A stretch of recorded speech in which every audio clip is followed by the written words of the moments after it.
What's up, everyone? Welcome to another episode of the Meran podcast. Today, my guest is Cam Riley. Cam is another one that needs no introduction. He's one of the goats of street skiing. He's a founding member of Stept Productions. He's been in X Games Real Ski. He's filmed segment with TGR. Cam has made some incredible segments through the years in movies like Network, Wait, The 86, Mutiny, 10 and 2, and also the great documentary For Lack of Better. He's definitely one of the most prolific film skiers of his generation. It was really good talking with Cam. We talked about his breakthrough network segment, about X Games Real Ski, about filming with TGR, and a bunch of other stuff. Big thanks to this episode's sponsors, Axis Board Shop and Planks Clothing. Also, shout out to the patrons, Will Cameron and Raf Diaz. Thanks for your support. Let's go.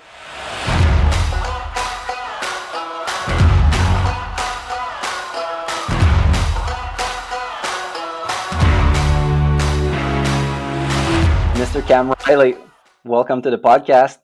Yeah, man. Thanks for having me on. How's it going these days? Oh, not bad. Just hanging down in SoCal, trying to stay busy. We got the production company and some other businesses going on down here. So, yeah, things have been busy. Right now, you're living in Southern California, like you said. You're working full-time with Stept. How's that life for you? It's been a couple of years now that you're full-time working on that side of things, right? Yeah. I would say. I mean, we moved down here. We moved the company down here like 5 or 6 years ago, and it's just sort of been getting busier and busier, sort of every year. And yeah, it's been kind of just a full-time grind, and yeah, business has been good, so can't complain. You guys, all the guys from the Stept ski movies are all super involved in that business, it seems. Back in the days, it looked like you guys were all doing every role. Like everyone was skiing, everyone was filming, everyone was producing, like everyone was doing everything kind of. What's your role these days at Stept now that it's like a legit business with tons of employees and everything? Yeah, so like my main role on the sort of film production side of things right now is I'm a director of photography, so I shoot a lot of our commercials and like short films and stuff like that. And I mainly am sort of behind the camera, and then we have a whole post production house that takes care of the editing and all that stuff and visual effects. So it's a little bit more like sort of departmentalized these days. Mm-hmm. With the bigger productions. You kind of have to. Everybody sort of has their role, but I've fallen into like just the cinematography side of things more so than ever. And then we have like a camera rental business down here as well, and that's sort of like my main focus when I'm not on productions, is sort of running that with a few of our friends from the ski movie days. And how's that going, the vault business? I think Nick told me a bit about it, or maybe I just saw some stuff, but it looks like a great cash cow for your business of like buying the equipment and then renting it out to like instead of having sitting on the shelf. Yeah, man.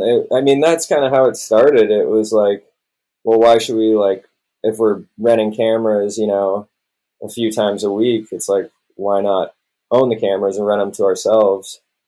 To sort of service all of our productions. But then, like, as time has gone by and we've sort of like grown our inventory and like just gotten more and more stuff, we've like people outside of Stept, like all of our buddies that do commercial production and music videos and like all that kind of stuff, like come to us for their cameras as well. So it's like we're doing sort of both sides of things. And yeah, it's been super good. We just moved into a new space. We're getting like a big like shooting studio set up down here, so it's gonna be fun, man. Yeah, I think I saw some stories on Instagram from Nick showing the works you've been doing on just the rental business. Yeah, you guys are doing it big nowadays. Yeah, we're trying, man.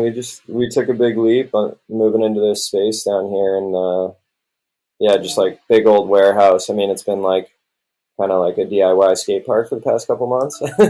But now we're like setting up all the walls and getting the studio going. So like in the next couple months here, that side of the business will be in full swing. So we're pretty stoked for it. What's your mindset right now? Are you like, you're living in California, you're not in Colorado anymore, you're not in the East Coast. Like, what's your mindset relative to skiing? Do you think about skiing? Are you missing it? Is it like in French we say like away from the eyes, away from the heart, like as if like you're not seeing it, so you're in California, so you don't think about it really?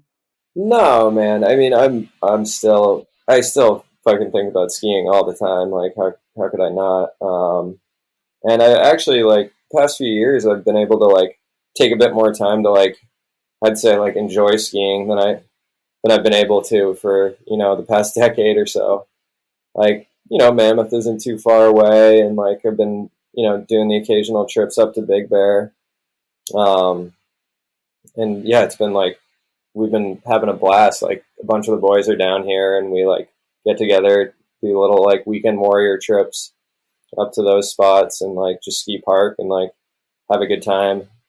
And I don't feel like obligated to like work on some shit that I'm gonna like try and go get a shot with like in a few weeks or some shit like that. I can just kind of like, I don't know, cruise around, have a good time. But yeah, I mean, like as it's like getting, I mean, there are sort of seasons down here, and it's getting like a little bit cooler right now, and like skiing's gonna start happening again soon. I'm still stoked for it. Yeah, that's sick. Like getting back into the fact of enjoying skiing, Yeah, being as good as you were. You start off skiing in resorts, you get good, then you start filming, then you get really good at filming, so you only do filming. Then you're a street skier, so you stay in like Boston all winter. And like, I think there were some shots of you during the movies where you said like basically 90% of what you do isn't skiing. So it must be good to just like take some park laps and chill. yeah, yeah. I mean, especially like it got to a point with skiing where I was like, I had like maybe like 4 or 5 days like at the resort a year. Mm-hmm. I was barely even skiing throughout the year. And like during the peak of it, when I was shooting for like PvP, TGR, and the Stept movie, like between shooting all that stuff, like yeah, I barely like did any actual skiing. And if I was, it was like in fucking downtown Boston or something. People would always be like, "Oh, you're like a pro skier. You must go to like the most beautiful places." I'm like, I was just like filming in like Southie for the last week. Like, Yeah, it's like a thing I've noticed a lot filming street with people is that you get to push yourself so much in the street that when you go back into the park, everything seems so mellow and easy, and you get to try new tricks that you never thought you could do, or like you do better tricks that you've ever done because like everything seems so mellow. Is that something that you've had like lately, going back into the park and like getting tricky because it's like so mellow? yeah, I mean, I think I got to a point. Like yes and no. Like I got to a point with park skiing. I remember at one point where it was just like hard for me to like find the motivation, I guess. Mm. When I'd go to ski park, I'd be like, there was no like, not necessarily like the cameras or anything, but like, I don't know, there wasn't like with the type of stuff that I did, like the risk involved. Yeah. And like, I'd go to ski park, and then like, I would like try and like do some shit. And I just think like my head wouldn't be in the right space, or wouldn't be in like the same space as it was skiing street. And then I would just like kind of ski park like a jackass. I'd be like, all right, I should just, I don't know, just like kind of like ruin my motivation to like even go skiing in the park at that point. I was like, at a certain point, I could kind of only ski street shit. It was kind of strange.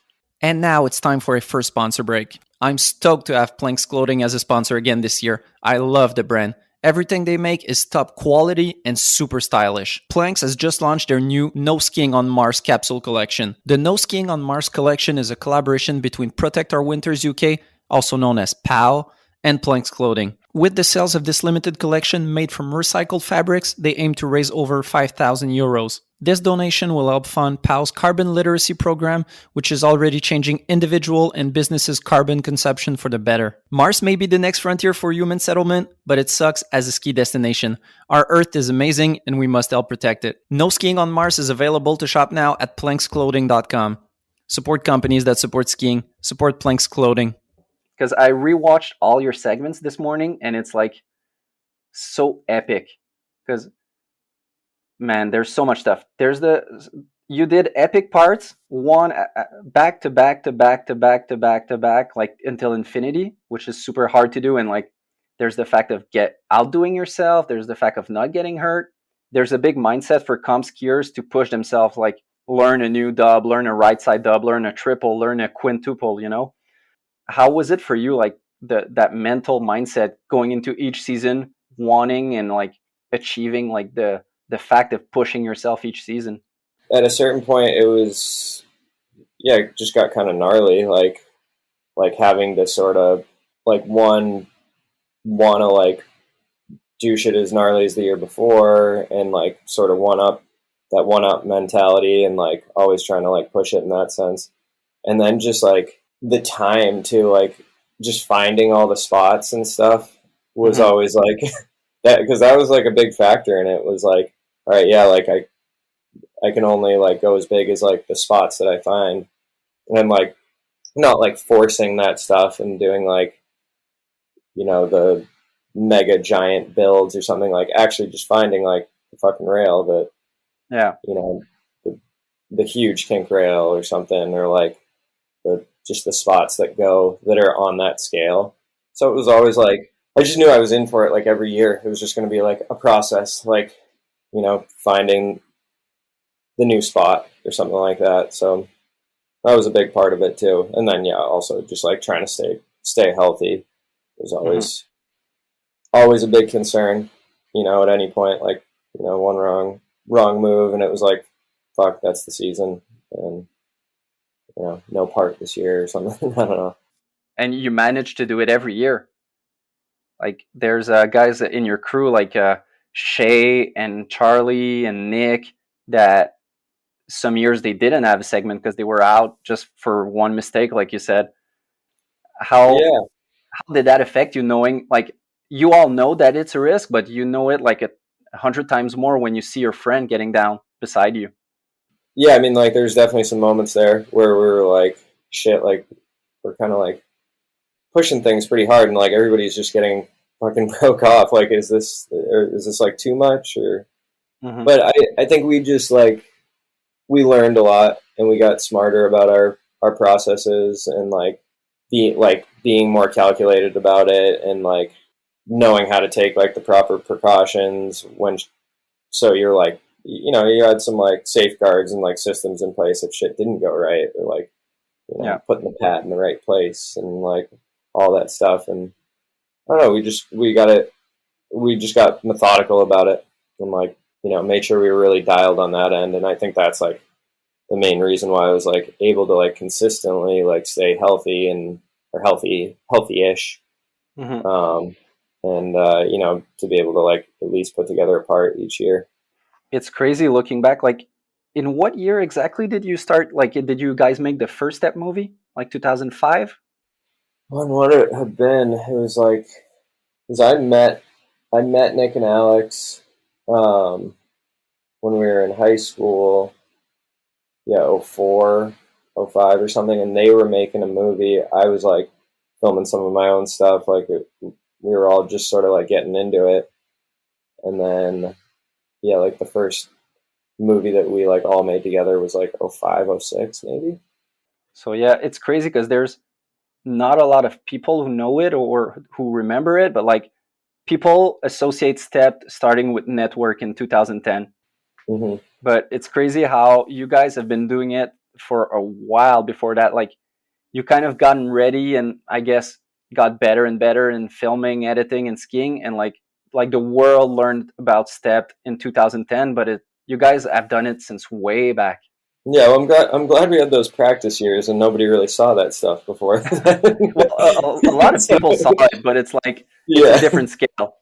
No, yeah, exactly. I think Network was definitely like a turning point for like Stept and like a bunch of the boys in our like careers and like, everything, I guess, sort of took off from there. Like I like going into that season was like, considering like not really like doing that stuff anymore. I was like, all right, like we had fun, like making some movies and stuff like that. And I was like in college and trying to figure out what the hell I was going to do with my life. And I was like, yeah, maybe it's time to like step back from skiing. And I don't know, for whatever reason, like turned it on that year. Do you remember what it was exactly that turned it back on? I mean, I think like I was in film school at Colorado. I was starting to like really take that side of things pretty seriously. I was like, all right, like I'm trying to like make a career in film. Like I think that's like the sustainable. I didn't know what the hell I was going to do really, but Mm-hmm. and we, you know, Stept was going on, but you know, we were just making kind of, you know, just making ski movies and premiering them at college and whatnot. And then that was the first year that Nick actually tore his knee, Mm-hmm. and so he was down for the season. And that was around the same time that the 5D hit the market, and you could shoot HD video, and you could do, you know, interchangeable lenses, and it honestly, like that camera, and we had the 7D as well, kind of like changed the game, and we could like shoot like pretty like cinematic or like relatively cinematic stuff Yeah. that we hadn't been able to do before. Mm-hmm. And so like that in combination with Nick like sort of deciding that he was going to be like a full-time filmer that season, I was kind of like, you know, looked at the situation, and like we started shooting some really like sick looking footage, and I was like, oh, this could be really really rad if I like stepped it up a bit. Yeah, it just kind of like I remember it was like I got like one like solid shot, and then I was like, huh, well, if I did this thing too, then I'd have like this shot too, and then I could do that, and then I would be like, that's like a pretty solid part right there. And it was just like it started like piling on. And then like Clayton was just like that was kind of his like first year like shooting full time, and you know a bunch of the boys like got in on it, and we were all sort of like feeding off one another and just like pushing it, and then we were like, damn, we made like a pretty solid movie. It's crazy. I think the network part for you, because I feel like for Nick and Sean and Clayton, they were already kind of on the come up, like getting known Mm-hmm. before that with competitions and like super unknowns and edits. And for you, it's as if you went from like nobody, quote unquote, like no one knew that much about you. And then after the network park, it was like fucking Cam Riley. Yeah, I mean, like I was saying, I was kind of like fading out of it. Like my interest was kind of like, you know, dying. I'm like, oh, well, maybe I should like film more stuff. Like I said, I didn't really know what I was doing, so I was just kind of like, yeah, I wasn't like going out and like filming in the park or doing any of it, especially with like all the crazy shit that those kids that were a bit younger than me were doing, like the Mm-hmm. Seans and Claytons and like Chuck and like everyone was just like crushing it so hard in the park, and I just kind of like was like, oh man, I'm falling behind these young kids. Like I can't hang anymore. But then they all came out and like shot street with me, and I was like, all right, I can show you guys what to do out here, kind of. Mm. And now it's time for another sponsor break. Axis Board Shop is a sponsor of the podcast once again, and I'm stoked to have them. They support dope athletes, they sponsor video projects, and they put together the best events. They've been in business for close to 20 years, and they're still passionate about everything skiing and snowboarding. Whatever you may need this season, they've got it. Skis, boots, bindings, clothing, outerwear, you name it. So if you're in Quebec, go check out their shop in Saint-Sauveur. If not, check them out online at axisboutique.com. Support companies that support skiing. Support Axis Board Shop.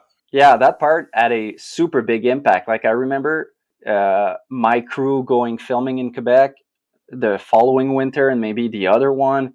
It was like the hype up thing before going filming was watching your segment. Oh man. And like we must have watched it like every time before going to a spot, just like inspiration maybe, and like also just like hyping yourself, saying like, okay, we gotta go big like him, or you know.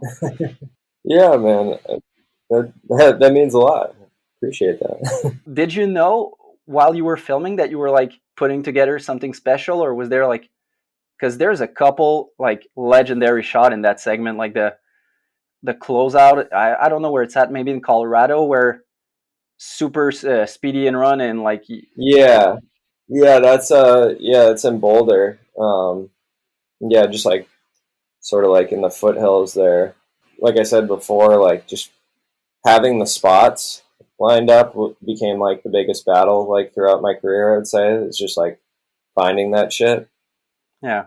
And I remember that season, I just had like kind of, there were spots that I found along the way, but there was like, just a list that started like growing. I'm like, all right, and just like that's kind of the first year I had like a list to like put together in my head of like, Mm-hmm. all right, if I get this done, like this could be like the shot that sits at the beginning of the segment or like close to the beginning. This could be a potential ender, and then I gotta have like a shot somewhere in the middle that's like stand out like that, and just like I don't know, sort of like piecing together the parts in my head. And so I had that going that season, and it was all pretty much just in Boulder. One, because I was in school full time the whole time I was shooting that part, um, and so I couldn't really like travel. Mm-hmm.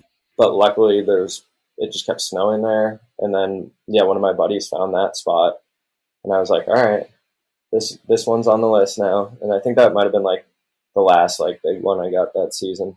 Yeah, it's crazy how through network and the leading segments you got after that, you're really known for like hitting huge spots, either closeouts or wall ride or anything that is big. But in your parts, you've always been varied in the spots you've had.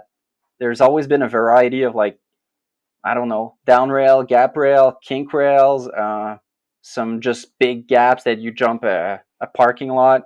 There's always been that variety. Like, is that something that you were looking for, or did it just came naturally, like finding spots along the way?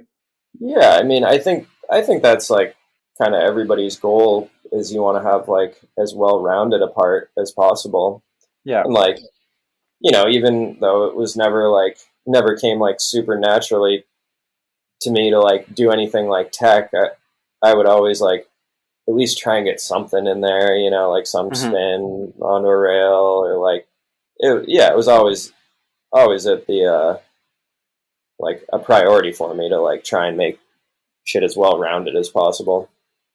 Hmm. Um, and that yeah, that's true. Even with like the big stuff that I was doing, I'm like I can't just be like a big closeout every fucking time. Like I got to be able to do like big wall rides and big kink rails, and our whole crew, I'd say, was like super just in tune with what the next thing was, and like just having like a good like vision for what we wanted to do with our parts, and like Hmm.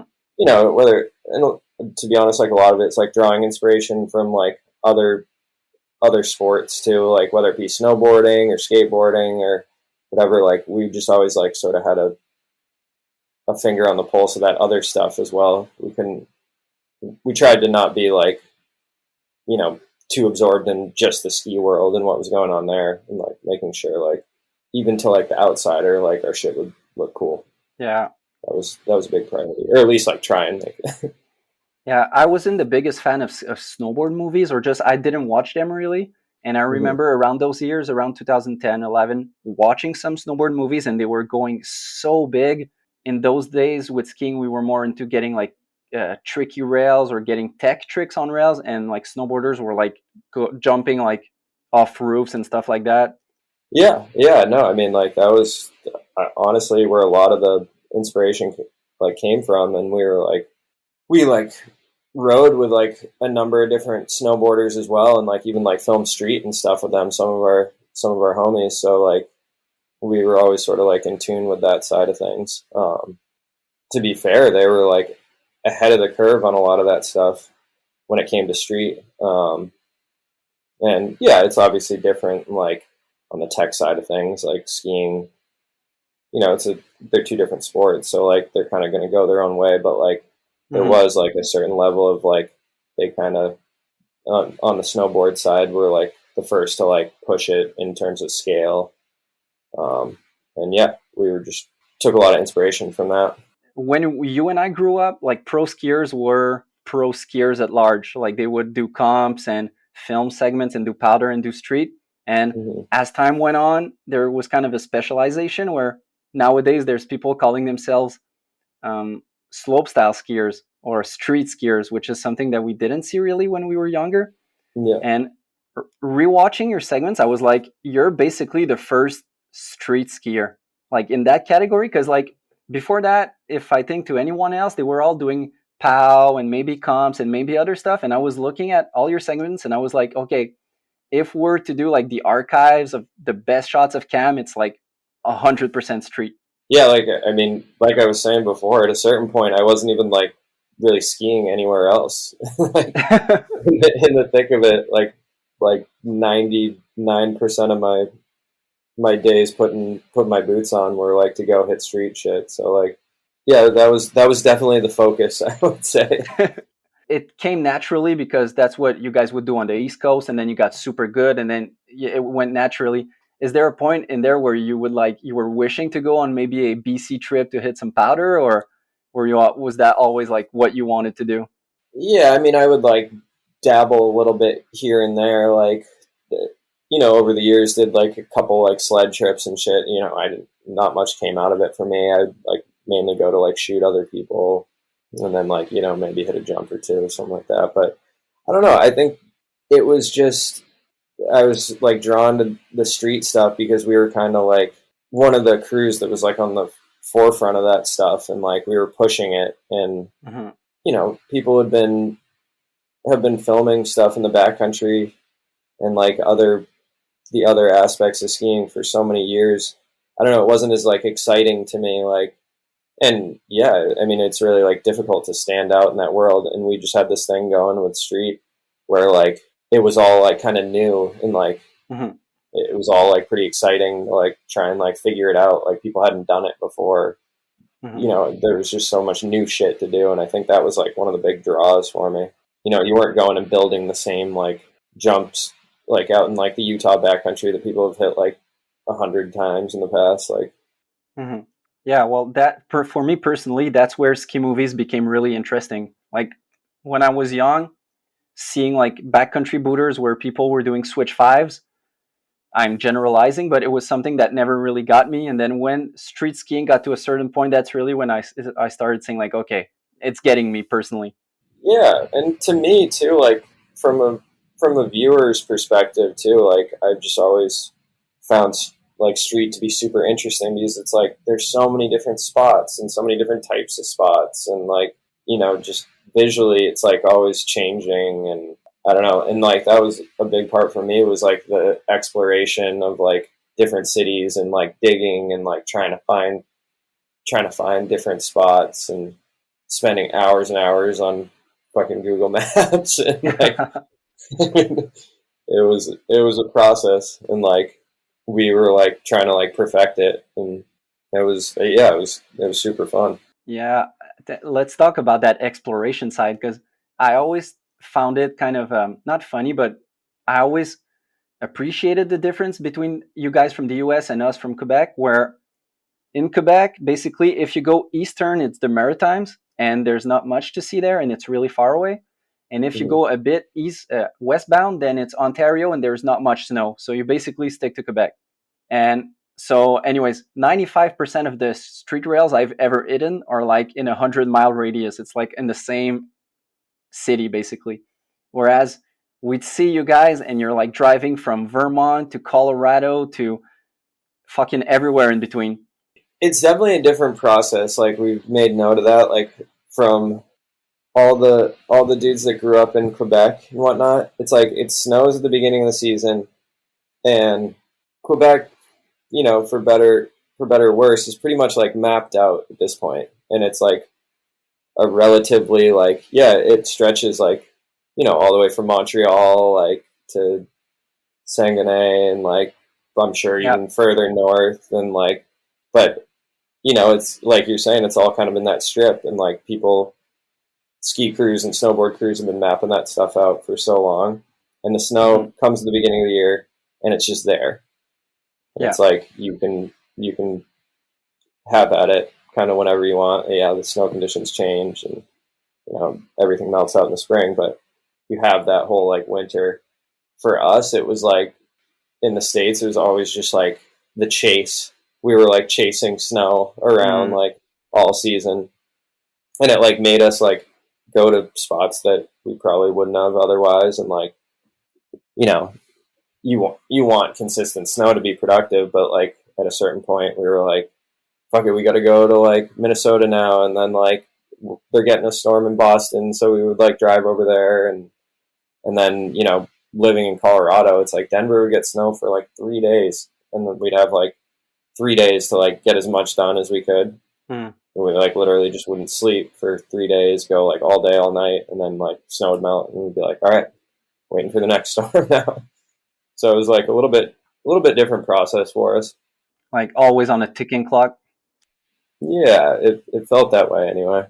Rewatching the weight part, there's too many crazy shots to talk about individually, because then we do a 10-hour podcast. But one that always stuck to my mind when watching it is the Breck Dub Kink.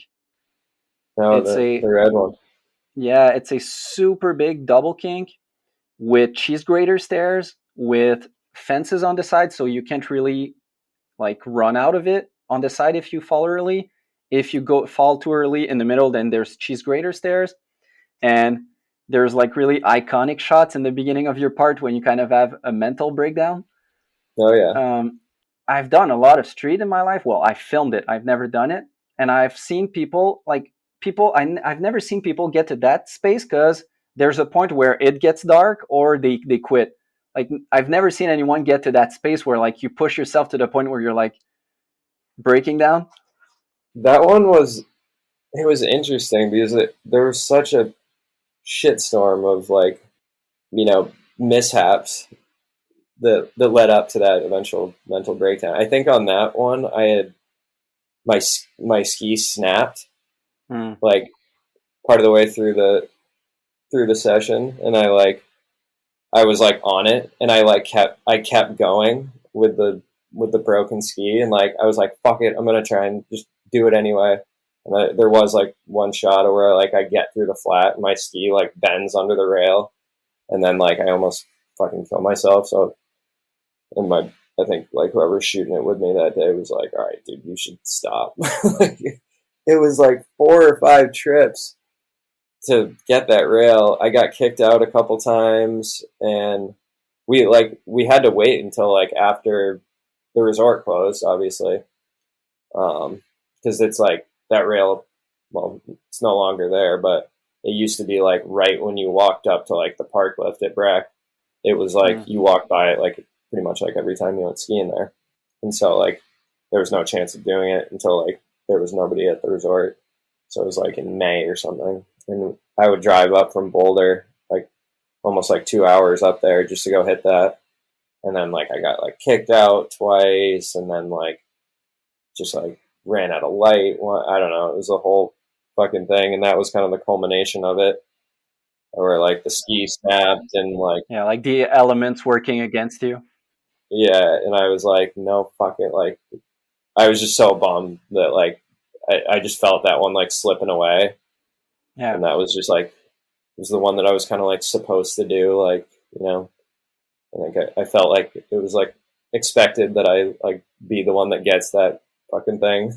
And it was just like I felt it slipping away. And then I remember like I thought that was going to be the last session, and then for whatever reason there was one more. We were driving out to Mammoth. I was like in the car with some buddies, and we were about to make like the 15-hour drive out to Mammoth, and I was like, yo, would you guys be down to like stop one more time? Oh, and we'd all gotten like a trespassing warning or something. So whoever was shooting it with me before was like, dude, I don't want to get fucking arrested again. So I went with like a new crew. I'm like, just give me one more roll at it. And it was literally like, we were on the way to Mammoth. So if I didn't get it, I was getting in the car and was going to be in California. And I think they were taking that rail out like that summer. So I was like, yeah, this is literally it.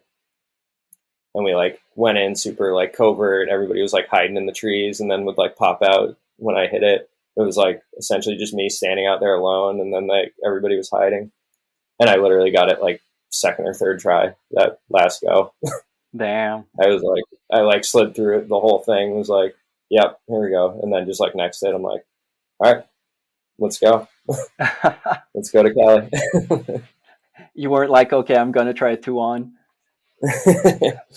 Oh man, no, not on that one. And there was the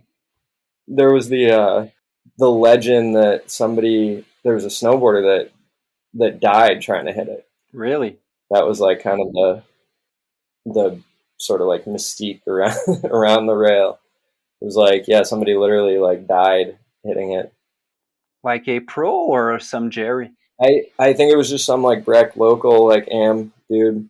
I don't know Okay. who it was, but we asked one of the times that we were getting booted from there. The guy was like taking down our info, and we were like waiting, or like I can't remember if it was like a cop or somebody, but like somebody from the resort was there, and we're like, hey, like, is it true? Like somebody like got killed hitting it, and he's like, yeah, there was an incident like a few years back, and basically like confirmed it. I mean, who knows if that guy was full shit too, but trying to like scare us or something. But Yeah, there's always that risk of like having a freak accident that like shit can happen. And it's crazy how in street skiing overall there's never been like that kind of scenario. Like overall people get off like you guys are so good and there's so much risk assessment and preparation and building the setup well and like choosing your battles that I don't know. I feel like I don't know if it's luck or just like being really professionals at what you guys do. yeah, I mean, I don't know. We're all, I feel like most people that like are confident enough to like want to go like take their shit to street, are generally like, have been used to like falling a lot and like dealing with that. So, that's part of it. And, it's rare. I'd say it's more rare that we're like, there's a high possibility of death. Mm-hmm. I do a lot of shit where, there's a lot of risk of injury and like, and whatnot. But like, I'd say it's like few and far between where like there's a high risk of death. And like, if you're going to die, like doing something, it's kind of more of like a freak accident. Like I don't know, you wrap your neck around one of the supports of the rails or something like that. You get in like a weird spot. You get the winch tangled up. It's like a chance happening. Like it's not like expected. You talking about like death risks makes me think about that segment in Mutiny where I'm forgetting the skier's name. Mike Wilson? Oh yeah. Is it Mike Wilson that flips off a bridge? Yeah, Mike Wilson. Like if there is one shot in my entire life where I'm like, what the fuck? Why the fuck? Why? Like, it's in the middle of the summer. You're on top of I don't know how many 100-foot bridge. He's sliding a rail, doing a rodeo out, double rodeo out, and then parachuting off. Yeah, that was. Where did that come from? Were you involved in that shoot? Oh yeah, yeah. I was the one shooting the fisheye from the bridge. Damn. I mean, that was pretty stupid, to be honest. For whatever reason, when we were making that movie that year, we were like, kind of like, we're like, how can we like push the envelope with like the filmmaking, and like we were looking for some sort of like stunt like that could like add like some level of, like shock value to the movie, like have people like in the theater be like, what the fuck was that? Like, and I think we did, but it was a little bit forced. Yeah, it was the middle of the summer. It was literally like over 100 degrees that day, and we got Mike Wilson to do that, and I don't think he'd put on skis in like 3 or 4 years or something. That adds up to the risk. Yeah. Well, like the first time he did it, he literally almost fucking died, like, because I don't know, we like winched him in on like basically like ice cubes off like a wooden little like ramp that we brought that we were hoping to like fill with like snow. Yeah. And he's like, no, I got this. I'm like, dude, have you like gotten pulled in with a winch before? It's like, it's not like the most comfortable thing. And he's like, no, I'll be fine. Just gets like the winch almost like pulled out of his hands and like gets bucked off this stupid little like wooden wedge that we brought up there. Yeah, I think we see that shot in the movie, and like it cuts pretty quickly, but it looks like as if the parachute is tangled up in his skis or something like that. Yeah, no, he could have fucking. That was silly. But if anyone can figure out a way out of that, it's that guy. He's a freak of nature. Yeah, it's crazy how Mutiny had really kind of a horror vibe a bit Yeah, with the Shay segment with his injuries and with the soundtrack a bit. Was that intentional? What was the thought behind it? yeah. I mean, going into making that film, we definitely wanted to take a bit darker vibe with it. That was kind of the goal. And I think it was just kind of like a lot of the idea behind that movie was that we were kind of on our own. We weren't doing anything that other people in the industry were doing. We had our own like program, our own crew, and we'd literally like just leave for the winter and we wouldn't like interact with anybody from the rest of the ski industry. And then I think a lot of it was like a lot of it was influenced by like kind of what we captured that season, and like that was a rough one with like a lot of people getting broke off and just like where a lot of the crew was at, with their careers and whatnot, and we sort of like set out to sort of do our own thing, and we were like you were talking about before, like at that point we were all sort of just like solely dedicated to street skiing for the most part, like, and we were just literally like set out on basically one big trip that year and didn't interact with anybody from the rest of the ski community, and we just like did our own thing. And it was like that was kind of the idea behind like the Mutiny title, was just like what was going on in the ski industry. We weren't participating. We were like just doing our own thing. And then yeah, it was like it took on a darker vibe, and a lot of that was like inspired by stuff that we were into at that time, like from the filmmaking side of things. And like some of my inspiration in that film, and I think like some of the other crew as well, was a film that we all used to be really into called Wicked. Okay. That was like a it had come out years before, when we were sort of in high school, and it had that same like sort of dark horror vibe to it, and we were sort of like obsessed with it for a while. And yeah, that was kind of like a classic when we were growing up, and it was sort of like paying homage to that film in a way. Is that the movie where there's like the whole old school classic Travis Eade shot? Oh yeah, yeah, Yeah. Okay. yeah, yeah. That film was on repeat for us. Yeah, that was a good one. Yeah, something that I think I was curious to know about with you particularly is that you've had a career that very few people will have, in terms of like the segments you've put out and the quality of what you've put out and the quantity, also quality and quantity. And it's crazy how it seems for you that the sponsors or money never really followed. Maybe it did, I don't know, but it seems like the easy comparison is with comp skiing, where if you're in X Games and getting podiums in X Games, getting good skiing, then it comes naturally, like with sponsors and incentives, and just the fact of getting on the podium, you get a cash prize, And there's like the complete opposite, where with you guys, where you were the best in the game, people were hyped on you, and like you've mentioned it a lot of times, each one of you, but like basically Stept was like barely getting enough money to just keep going the next year. Yeah, and I think it definitely there was a lack of compensation, um, comparatively to like the comp world, and which I get. Like those dudes are skiing on TV and like getting brands out to like more mainstream market, but we came in sort of, I would say, at the beginning of like when like ski films and at least like feature length ski films were sort of on the way out, and Yeah. we came in right. I'd say our like peak was like right when it was really tapering off, and it was sort of like the last like breath of it, I would say.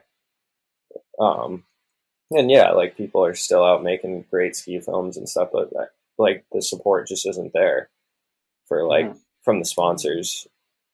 Um, and yeah, it was definitely like a struggle, and like I got enough support from my sponsors to keep going, and I wasn't getting rich off of it, but it was like, Hmm.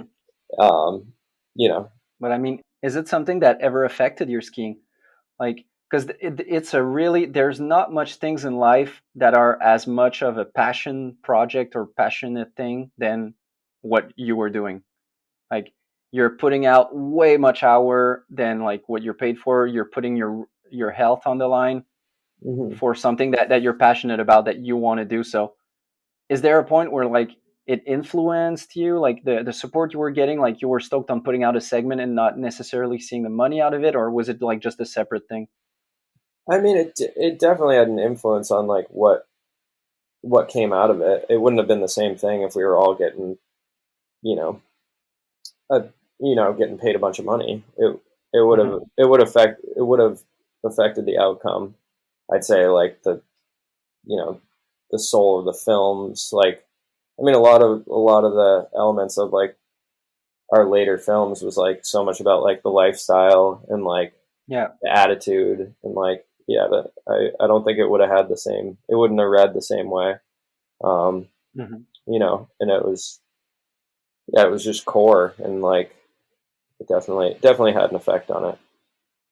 I get what you're saying in terms of the vibe and how your skiing was portrayed in the film, but you still were giving it 150% Yeah, whatsoever. Yeah. yeah. I mean, we were doing it because yeah, we were passionate about it, and we wanted to make the best ski part we could, and that was Mm. what it was about. Like, yeah, it would have been nice to be a little bit more comfortable financially while we were doing it, but um, no, it was yeah, there was less concern for that for the financial side of things. I'd say at that point in our life. Yeah, that's something that I asked Nick also last year, and I'm curious to have your thoughts on it. But how much did it affect you going into real productions now, where you were used to making magic with like no budget at all, and now you're working with brands who have deep pockets? So it's like you know how to make a lot with not much, but now you have real budgets to deal with. Yeah, I mean, I think it's all been like super, like having coming from that background has been super helpful in that, and I think we try and like even when we have the budget to do something big now, we make it that much bigger, or we at least try Hmm. to. We just like go the extra mile, and I think that's like just a mentality that like got ingrained in us like through those early years of making ski films, and we'll probably always carry that, and we like Yeah. we stretch things as far as we can still to this day. Do you think that's been a big differentiating factor for you guys as a business? Yeah, I mean, I think it's been really beneficial, that attitude that we take into things, and yeah, I would assume that's we can attribute some of our success to that mentality. We talked a bit about the different battles that you had. We talked a bit about the closeout in Boulder and Hmm. the breaked up kink. Um, I'm curious, as a guy who specializes in battles, meaning Hmm. in battle rails or spots that are not easy to get, what was your mindset or your philosophy going into it? Because I don't know, like there's really a difference in my mind, or tell me if it's not different, but between like going to a down rail where you can do 30 different tricks. So the battle is not really, you'll get some tricks. It's just a matter of how many, or will you get that insane trick, but you can get a lot of tricks. Whereas a lot of the big rails you did is like you might get it after 50 try, you might get it after 100 or after 150, or you might not get it. Like, how do you go in? How did you get in those battles of like taking it one step at a time? And like when I talk about this, the one I have in mind is the big two kink that you did in For Lack of Better, which is like maybe the biggest dub kink I've ever seen in my life. It's super steep, super long, and in the movie you talk like maybe for 10 minutes about it, about battles and about going through them and just like keep going. Yeah, I mean I mean, especially with like the kink rails and stuff, it's like, well, I guess there's a few different like types. Like sometimes there's like the big spots, like say like the parking garage drop, where it's like that's a battle because you're just like, I don't know if like I'm gonna be able to like land this like physically or something. Like, you know, a bomb hole gets made and you're like, I don't know if like I can stand this up.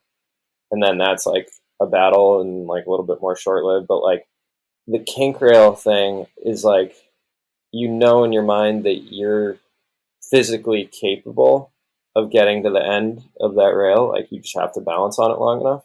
Yeah. But then there's just like all these other like factors. Like I think with that one, it was like within the first like 10 tries, I got within like 3 feet of the end of the rail. Damn, that's the worst tease. Yeah. So you're like, oh, like I'm physically capable of getting through this kink, because that was like the big question when I came to it. I'm like, this is one of like the gnarliest like flats in a dub kink that I've ever like hit.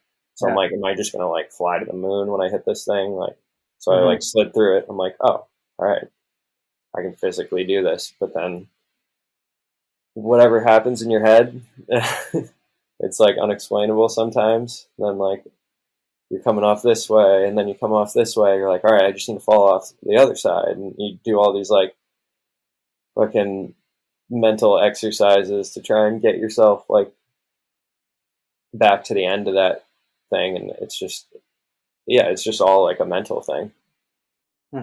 Because there's really a difference. Let's say you're hitting a big gap or a big closeout that like you have a big drop that's heavy on your legs. You need to get it kind of quick, because if the more hits you do, the more you're tired, and then the less chance you have of landing it, right? Right. But with a big dub kink, it's like, no, it's gonna take a lot of tries, and you just gotta stay focused, I guess. Yeah. Stay motivated.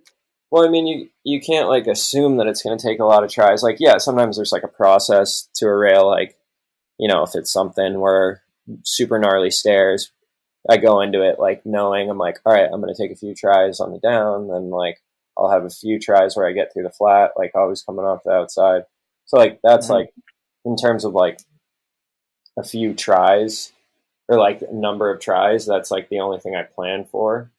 But yeah, when it's like a kink rail, it's like after like beyond that, it's like you just have to have the mentality like that this is the one every fucking time. And it's so draining when it's not the one for 150. You're like going into it with the plan of it being the one. And is there any battles like this one that you haven't won? Oh yeah, because like there's some that I haven't been in too many battles that have been lost. There's some that I know about, like a JF Hull in his real ski. He was trying the year he got second at real ski. He was trying the Shawinigan six kink, and I think he was trying it switch tails on, and like tried it for 2 straight days, and like that's a battle that I know he told me about and that he lost at the end of the day. He didn't get it. Yeah. So is there some like that you've It happens. I'm trying to think of one. I mean, I've definitely have had battles where, you know, you get kicked out or you just get like hurt to a point where like you can't keep going, run out of light, something like that. yeah. It's just that there's so many shots throughout the years of you getting crazy spots that people, I kind of assume on my side that like, oh, he's always winning his battles. Like he's always getting the best of it. Yeah. I mean, it's like, yeah, it was rare. I mean, like it was always super hard for me to walk away from anything, especially once I got into it. But they're definitely there. The ones that got away. You talked a bit about it, the parking garage shot. Is that the craziest shots you've ever gotten? I think it has to be. I mean, yeah, that was definitely like in terms of like scale, probably like the biggest like drop. Yeah, it's three stories of parking garage, but I'm guessing each parking garage story is more than a normal story, so maybe five total. Like Yeah, I think it's big. yeah, we tried to like measure it out. I mean, like in the scale of like, what people have jumped off on skis, it's,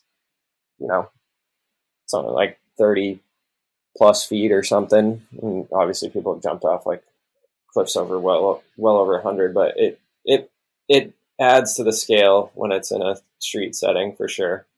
Yeah. And just Well, like, definitely the biggest ever in street skiing. yeah, yeah.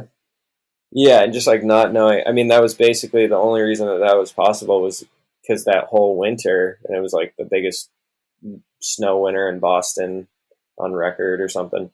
But they had just been pushing that whole like pile from the top level of that parking garage for like that whole winter, and it just formed this like sort of like ice chunder pile snowbank thing.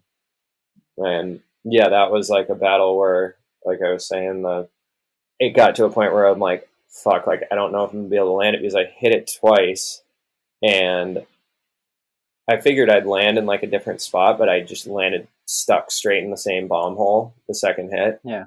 And I was like, oh no. I'm like, that's where I'm landing. And so third hit, I was just like, all right, I don't know if this is gonna work, but I have to try and land this hit, or else I don't think the landing's just gonna get too fucked and I'm just not gonna be able to do it.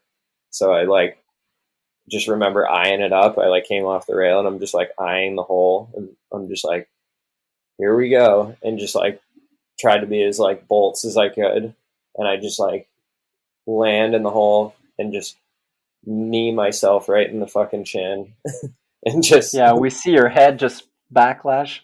yeah, just fucking stand it up and then like ride it out as far as I could, and I was like, fuck yeah, that was it. That's the best I'm gonna be able to fucking do that.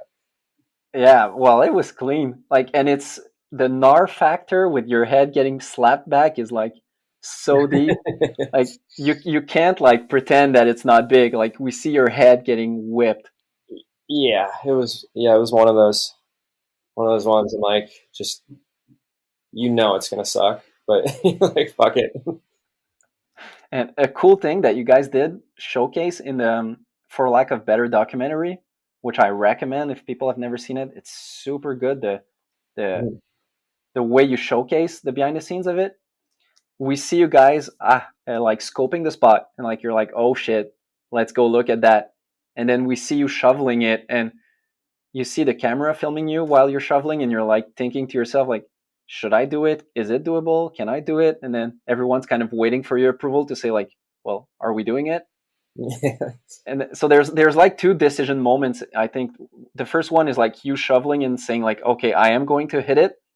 And then there's like the first time you do it and you explode and you're like, am I going to try again? Like, is it worth it? Yeah, you have that feeling always a little bit when it's like a spot like that where it's like kind of like blind drop, and you like, one of those bigger scale features.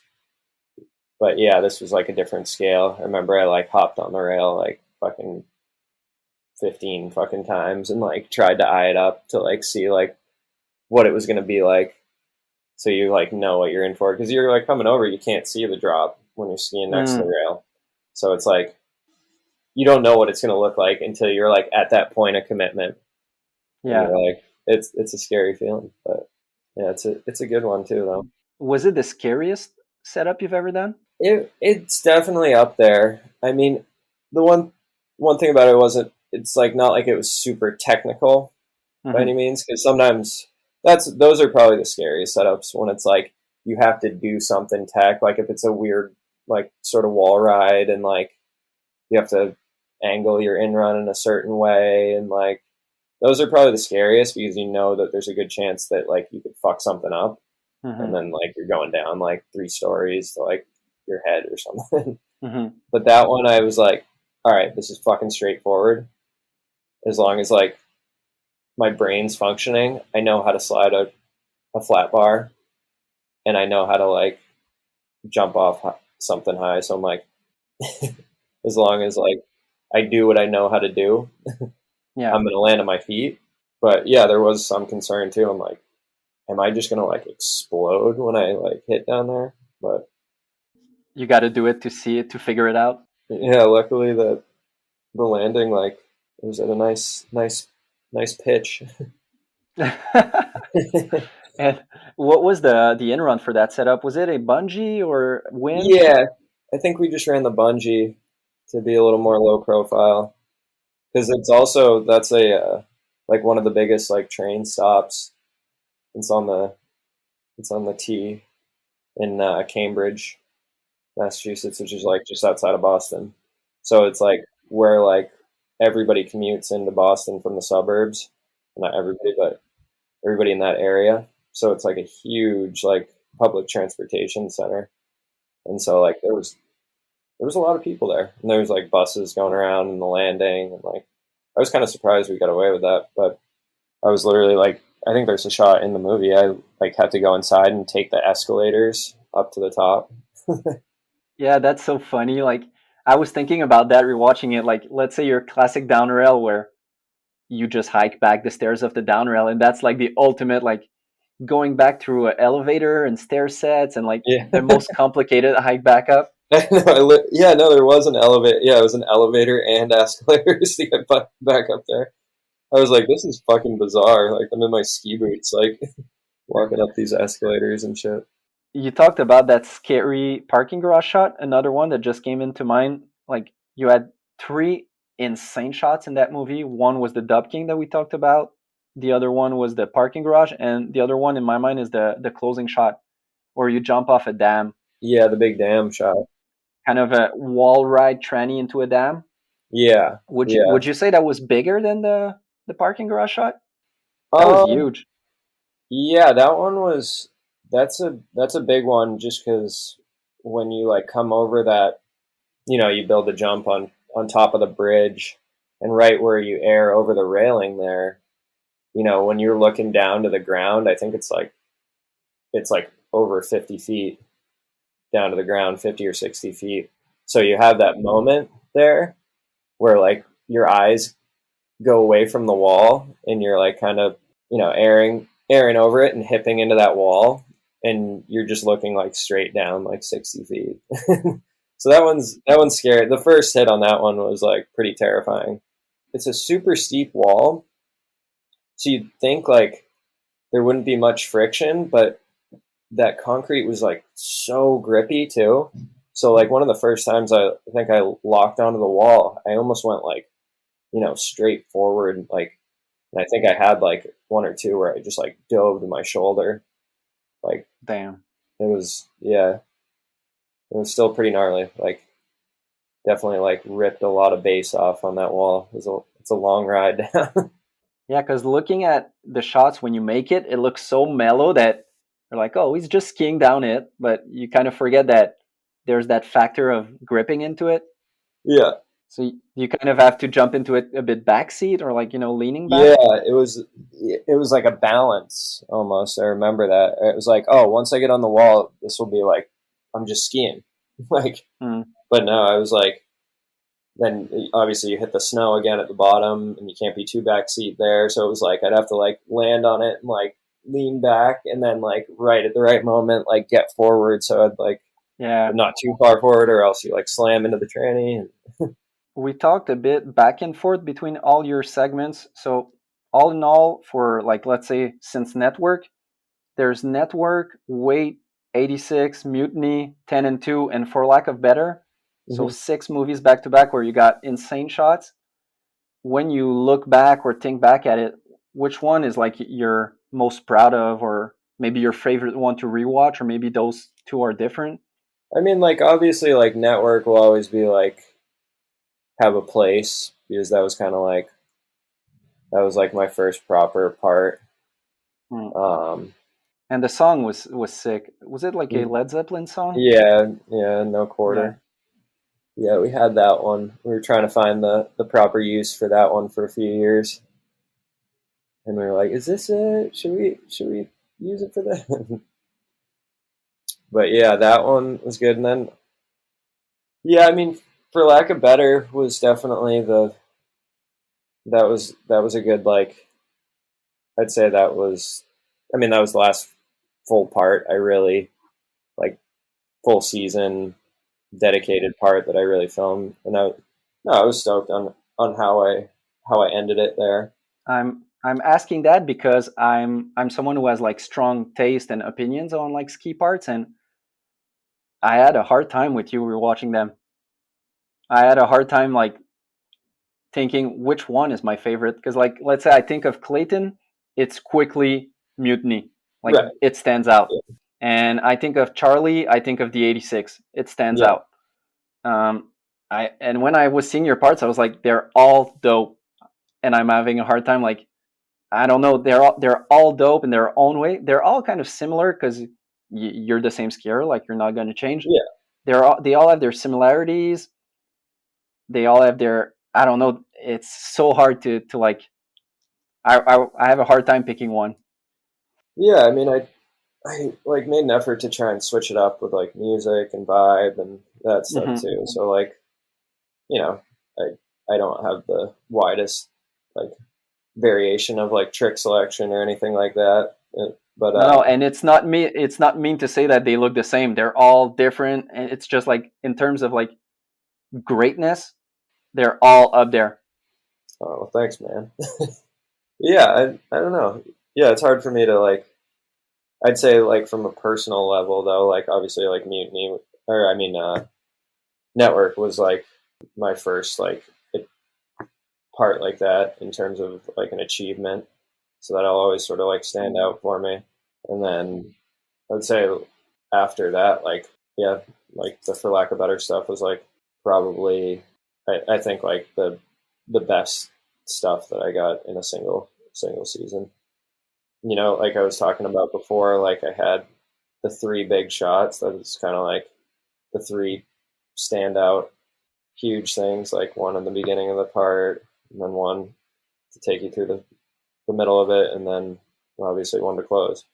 So I had that basis, and then I was just like stoked on a lot of other stuff that I got throughout that part. So yeah, I think personally, I'd have to say maybe the 86. yeah, Just because there's a bit of something that I like personally, which is like the fast pace of it. The song is a bit more fast paced, and the editing, and yeah, that I don't know. There's just something really enjoyable with that one, with the song and there was something in the cinematography and the editing in that one particularly that I really liked. nice. I was always stoked on the 10 and 2 part too, just like hard hitting, like some metal. Yeah, I remember. Yeah, starting off with a big lip on blind floor in Ottawa. Oh yeah, the Ottawa Like, spot. dude, that's a huge closeout. The one that you start off your segment with. Yeah, for some reason, I just hit that like excessively fast. Yeah, I remember like you and Dom going 100 an hour, and I was like, "Why are you guys like? It's not a cannon rail." Like Yeah. I don't know. Yeah, the winch was firing that day. in that 10 and 2, you had a lot of that 10 and 2 part. You had a lot of creative ways of hitting gnarly stuff. Like I think maybe two of your last shots, you're hitting crazy kink rails, but jumping off a bit early, going into a crazy tranny where you're like, okay, it's tech, it's gnarly, but it's also like creative. Like you had to see it or think about it. But then, oh yeah, also I think one of your craziest shots ever is it looks like near a lake house kind of maybe. You do a drop to a 5 kink rail Oh yeah, in and you Chicago. just stomp it bolts, but it's Oh like yeah. the type of rail where you're like, you think you would like kind of use the drop as a drop in and just hit it normally, but you just say like, fuck it, I'm gonna jump 10 feet off. And it's the kind of rail where with that drop you can really get bucked. Like if you Oh don't yeah. land on your boots, just like whip on your face or Yeah, that was a unique spot. still haven't like ever really come across another rail like that. With that, it was just like kind of a perfect little setup. I think we might have had to like cut down a tree to make it work, but How much of a battle was that one? that one I don't really remember much of a battle on that. I think that one came pretty quick, like 10, 15 tries. Damn. Yeah, sometimes that's what I'm saying, man. Sometimes they're just like that. You just got to go into it every hit like this is the one. Yeah. When they happen, you gotta like be grateful and just say like, okay, thank you, Lord. Yep. Yeah. One day where I don't have to suffer through. Yeah. You guys did a lot of cross country, urban in the States, like where you went everywhere. And I think the second spot where you might have been the most is Quebec, right?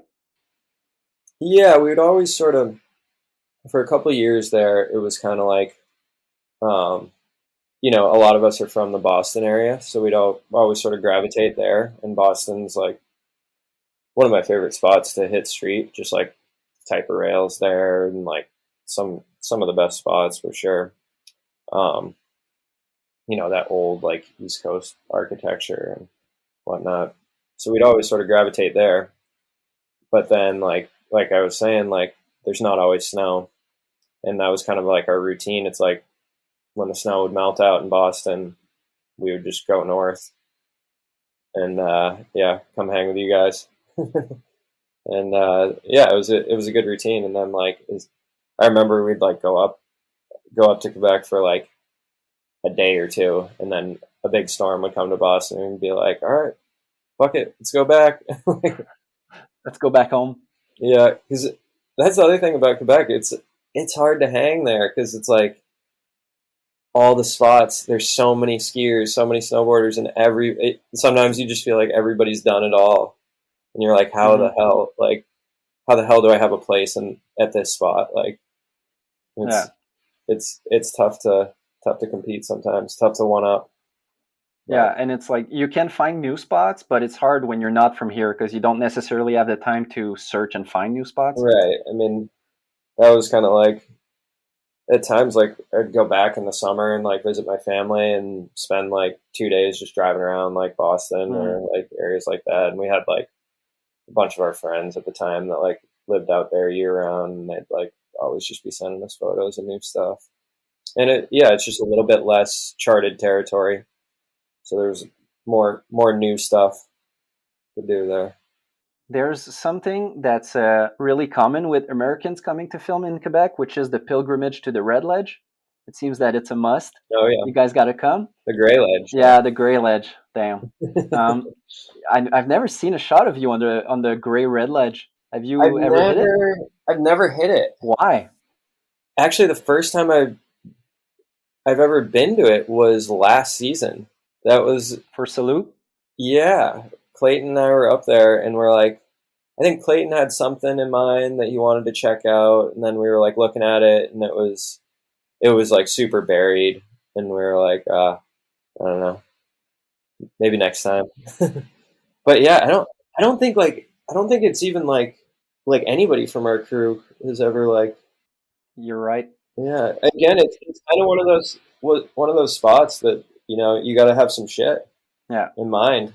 you gotta really go in with ready to fire.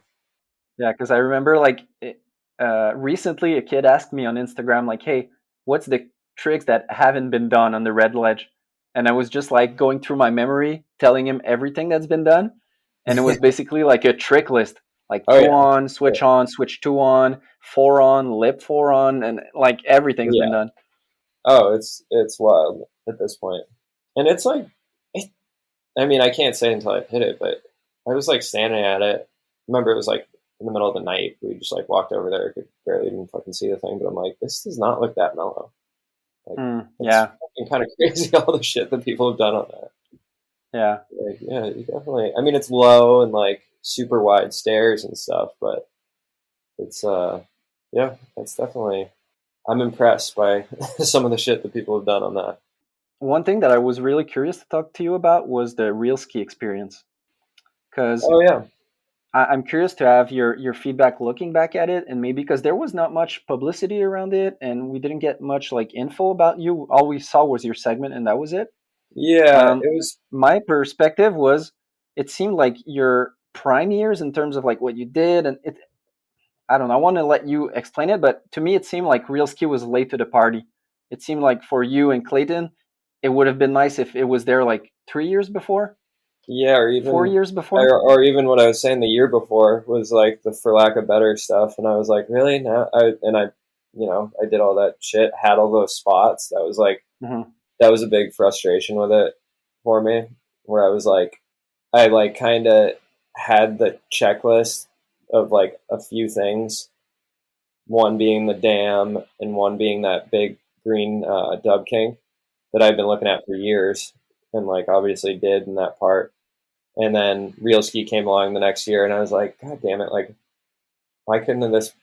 Like, why couldn't they have done this last year? Like, I would have still had those spots. And I spent like so much of my time that year trying to find like some other big stuff. And like, I don't know, I got stuck like just in Minnesota for it, and had like kind of done what I wanted to do there in years past. And yeah, it didn't come together for me the way I wanted. And to boot, I like it was like 2 weeks into shooting for it, I tore my MCL. So that was like a bummer. So I think only effectively I shot for like two weeks of the like 8 weeks that we had to shoot it. So yeah, I mean it was I just it wasn't something, comparatively at the time that I was as like proud of. So I don't think like I made a big effort to like push it out. I was still like, to be honest though, like stoked on some of the stuff that I was able to get in it. And I mean, obviously not like my most. That's the hard thing with what you produce, is that it's so consistent, high quality, that if you're just a bit below that, it stands out, but it's still super good. And it's a hard thing that I was talking to also to LJ last year, is that he really wanted to get into real ski. So one year, maybe 2016 or around that, he did his best year ever to try and get into like showcase what he was made of. But then once he got the invite, he was like, fuck, I just had my best year ever. How am I going to top that? And it's a bit like that with you. Yeah, no, it's tough, man.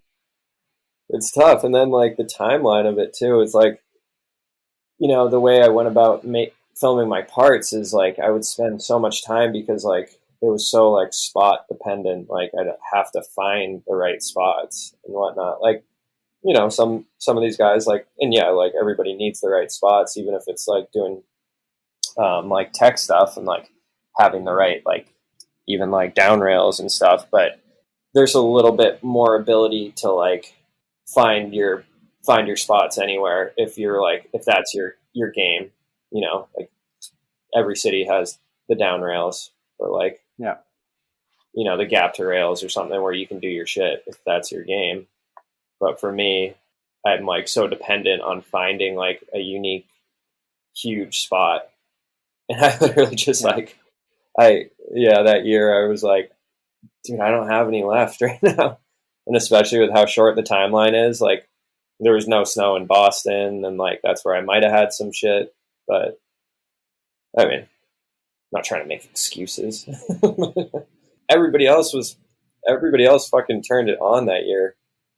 We were like the old guys at that time. Like, Well, it was the year of the old guys. Like it was JF, and like if I remember well, like there was no young guys. It was like everyone no, that should have been invited 4 years ago.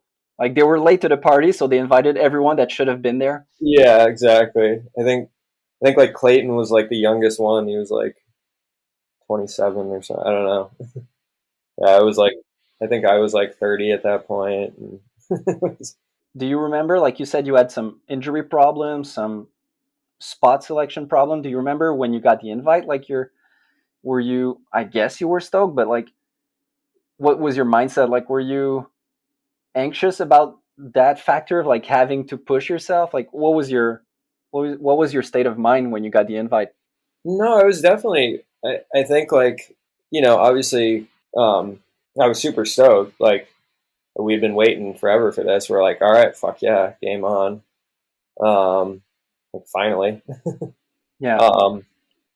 And obviously, like, Clayton and I worked, like, we like shot our whole reel skis together for the most part.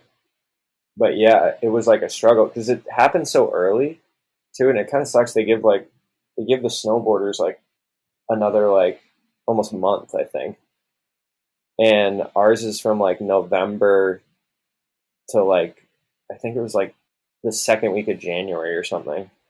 I'm like, sometimes I wouldn't even like start filming until then. Yeah. So I was like, so the snow was tough. We were like definitely running around trying to find it, and I think I shot like the majority of it with like 4 inches of snow on the ground in Minneapolis, which is kind of like the land of like down rails and kink rails and stuff like that, and doesn't really cater to my my vibe. And then when there's not a lot of snow on the ground, it's a whole other story of so much more work to get your builds done. If you got to go big, you need a big jump or a big landing or a big whatever, and it's that much more work and hours that you got to put in to just get it prepared. Oh yeah, it makes everything difficult for sure. It's something that everyone always comes back to talking about real ski is the time frame that is way too short for what's needed. Yeah, it's interesting too with with snow being a factor. It's like it's one thing if it was like skateboarding, like aside from like rain, you can kind of go and film weather independent of weather. Like you're not waiting on snow, and so it's like it's fucking tough. Like if we had stayed in like Colorado, or I think I shot a bit of it in Colorado because we got like one storm, but then like after that I had to like get on the road and like get out of there because there was no snow. There's no snow in Denver.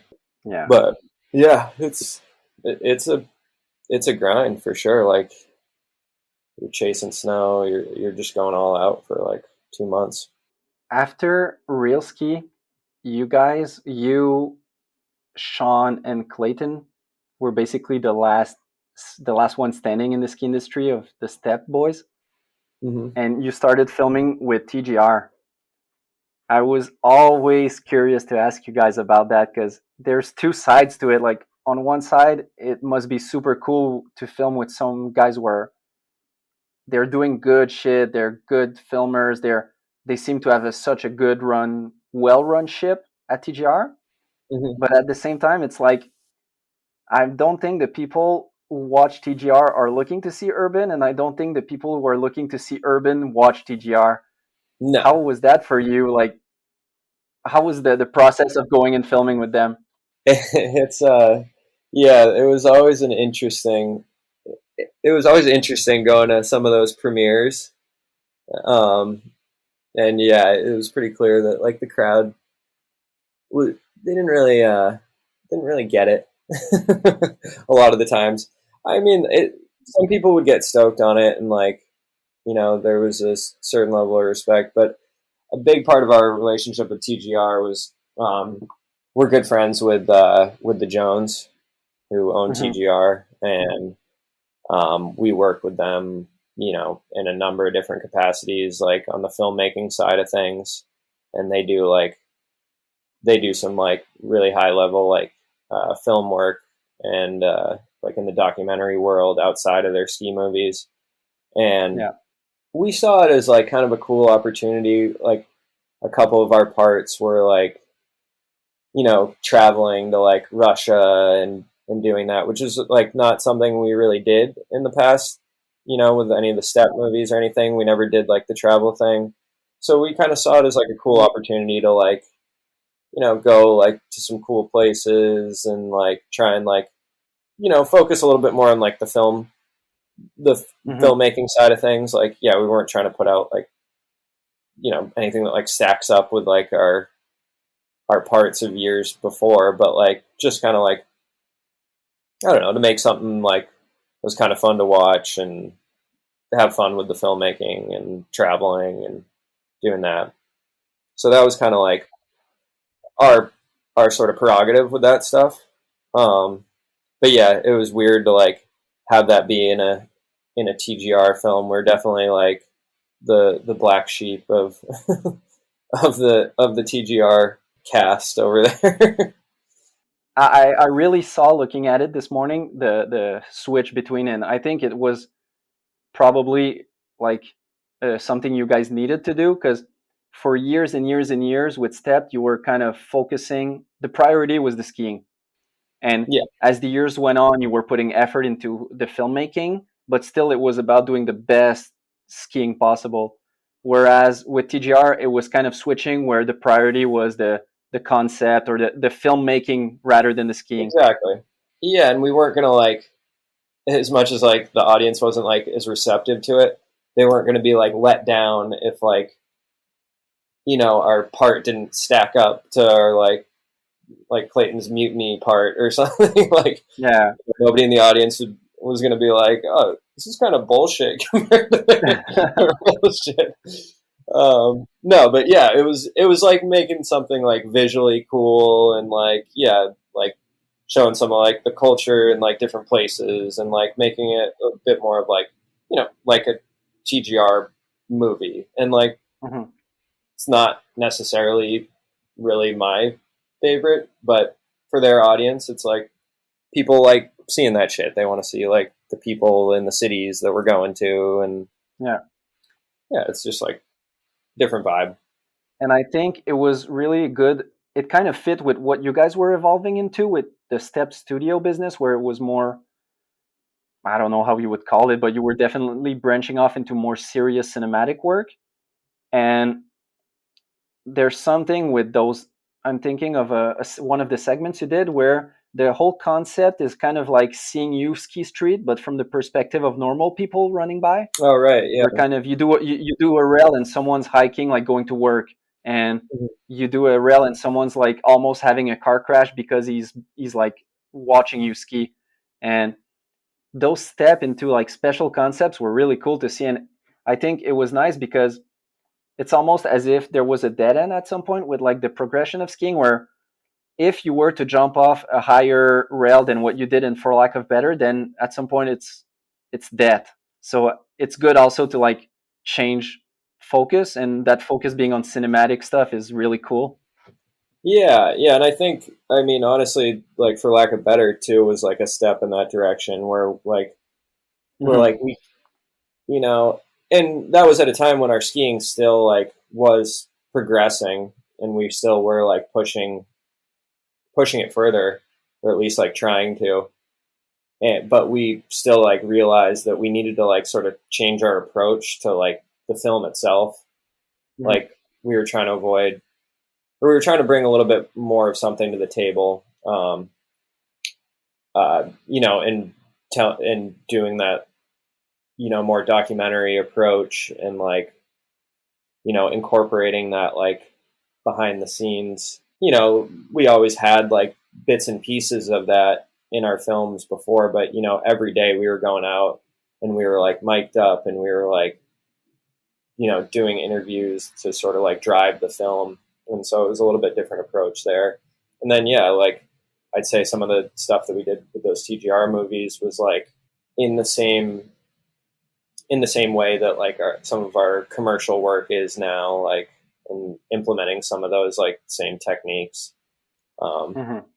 you know, just visually, and just, you know, trying to take a different approach. So yeah, it was good to like be able to play around with some of that stuff with those little TGR parts. Yeah, where like the first, let's say 10 years ago with Stepped, what you would do is like go film skiing and then look back at it in the spring or summer and build something with it.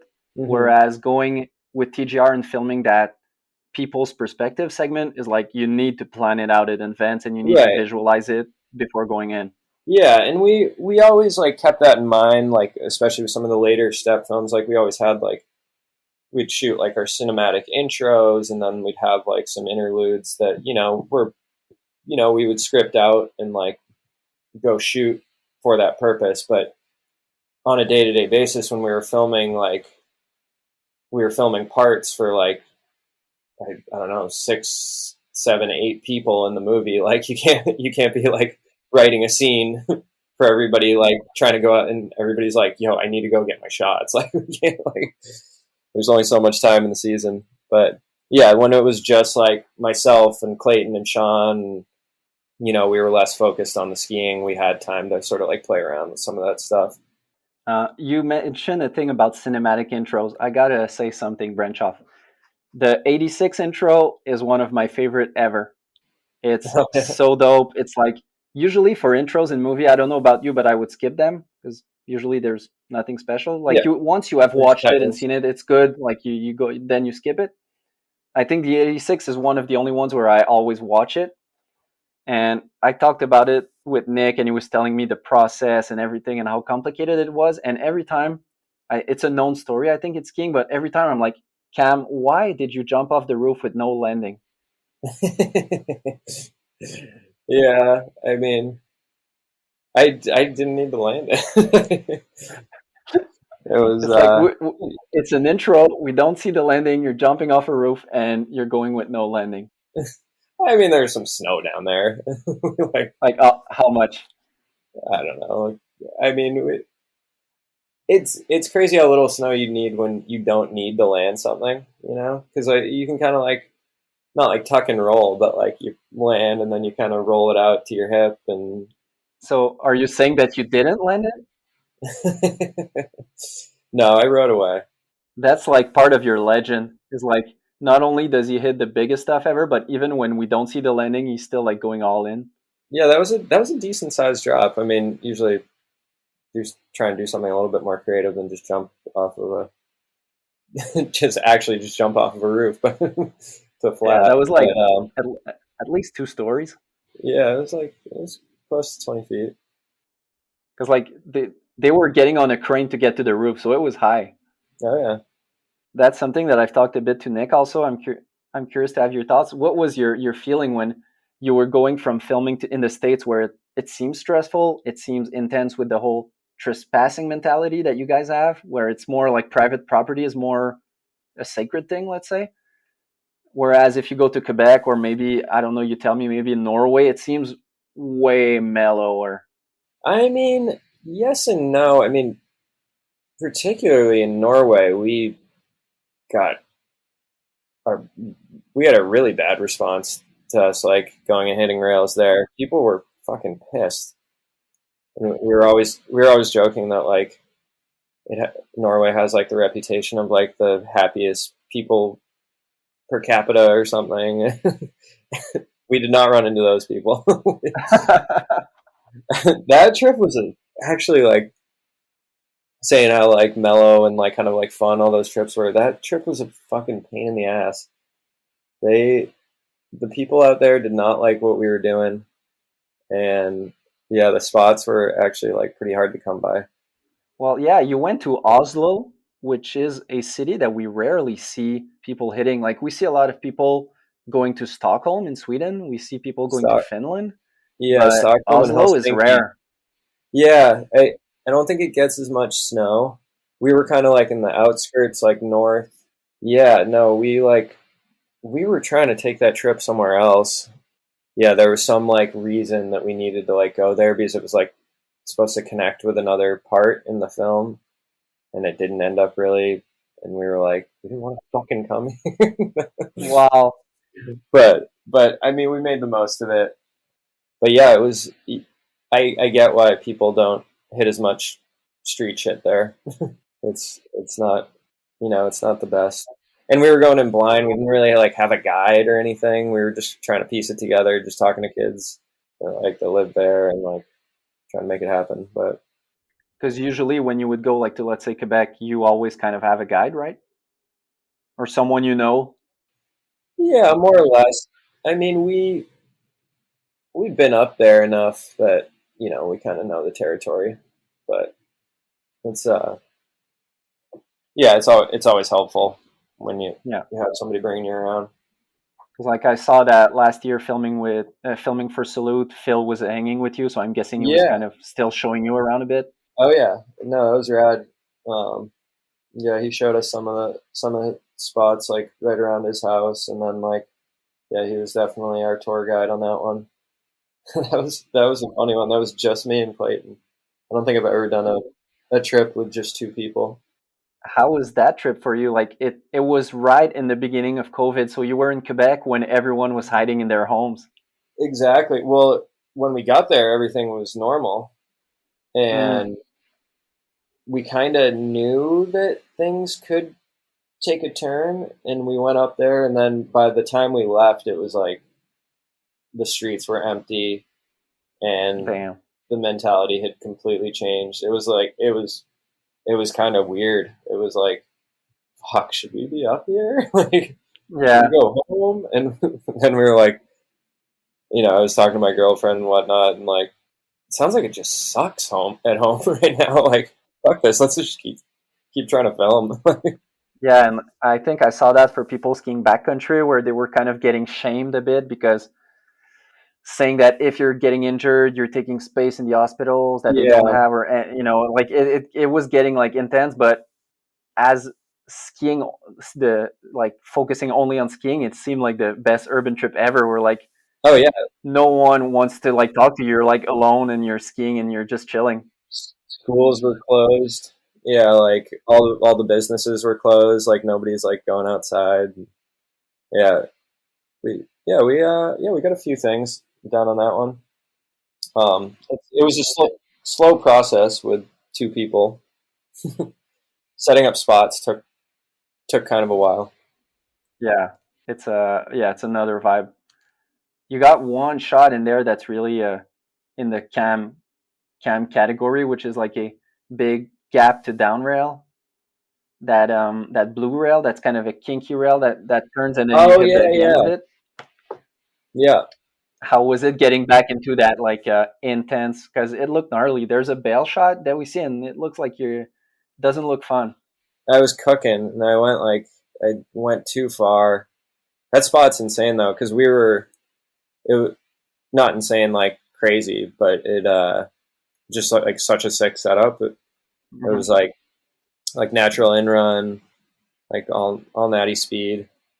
Um, I think since then some snowboarder like somebody did like a cab two onto it or something. But anyway, yeah, it that spot's cool. But yeah, definitely it's pretty gnarly. There's like not much outrun, but a lot of it too is like we like showed up there and everything had sort of refrozen, Mm. and so I was like trying to make a landing. We're just chipping ice, and it's like just me and Clayton. Usually you got like five guys to like Yeah. the builds go a little quicker. So In between Network, Wait, 86, Mutiny, 10 and 2, For Lack of Better, Real Ski, the TGR movies, Salute, and the movies before Network, you've basically done segments or like you've had street shots for every year since like 2005 till 2020.